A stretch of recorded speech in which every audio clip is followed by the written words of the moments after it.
Atra Al-Nashar in Washington. Congress taking a big step Thursday toward limiting President Trump's ability to unilaterally order additional military action in Venezuela.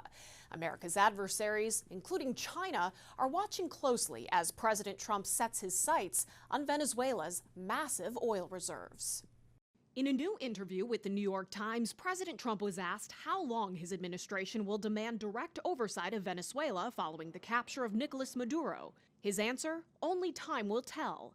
Pressed on specifics, 6 months, a year, longer? I would say much longer, the president replied. If there was ever a moment for the Senate to find its voice, it is now.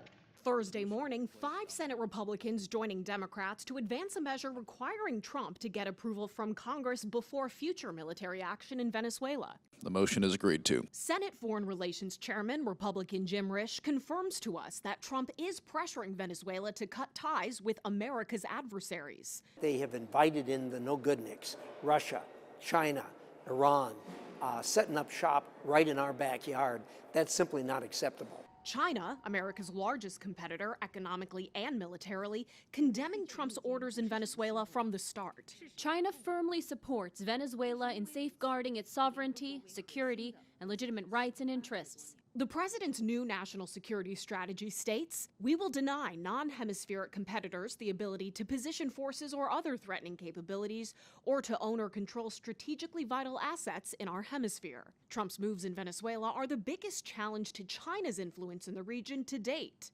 China is the top destination for Venezuelan oil exports, according to S&P Global. When Venezuela and China signed a trade agreement 20 years ago, then President Hugo Chavez called it a great wall against American dominance. In Beijing's strategy to expand its influence in Latin America in the past 2 decades, China's made roughly $100 billion in oil-backed loan agreements with Venezuela. Details are murky, but it's estimated Venezuela's outstanding debt to China is down to $10 to $20 billion. Militarily, China has a very limited presence in the Caribbean. Experts watching developments over the past week speculate that China's lack of response, aside from statements, signals Beijing is not interested in countering American military forces in the region. In Washington, I'm Atra Al-Nashar.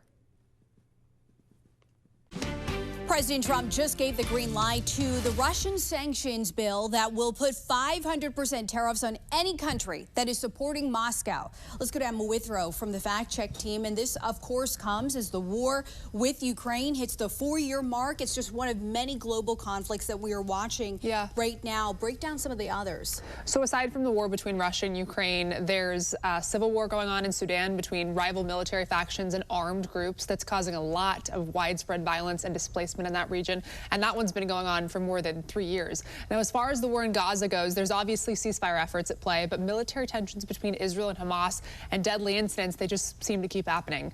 In Myanmar, there's an ongoing civil war with ethnic armed organizations who are fighting the central government there. Over in Nigeria, there's constant insurgencies from groups like Boko Haram, who have been designated as foreign terrorist organizations by the U.S. government. Now, even though it hasn't escalated into a full-blown conflict, there has been flare-ups and proxy violence between Israel and Iran that we've been keeping an eye on. Right. And we're watching protests here happening in the U.S. as well. And it seems like these conflicts around the world, they're only getting more violent, more common. Does the data back that up? Yeah, it definitely seems that way, and the data does seem to back it up. I mean, the Global Peace Index, they say around 60-plus state-based armed conflicts were recorded between 2023 to 2024, which is the highest number that they've seen since they actually started keeping these types of records after World War II.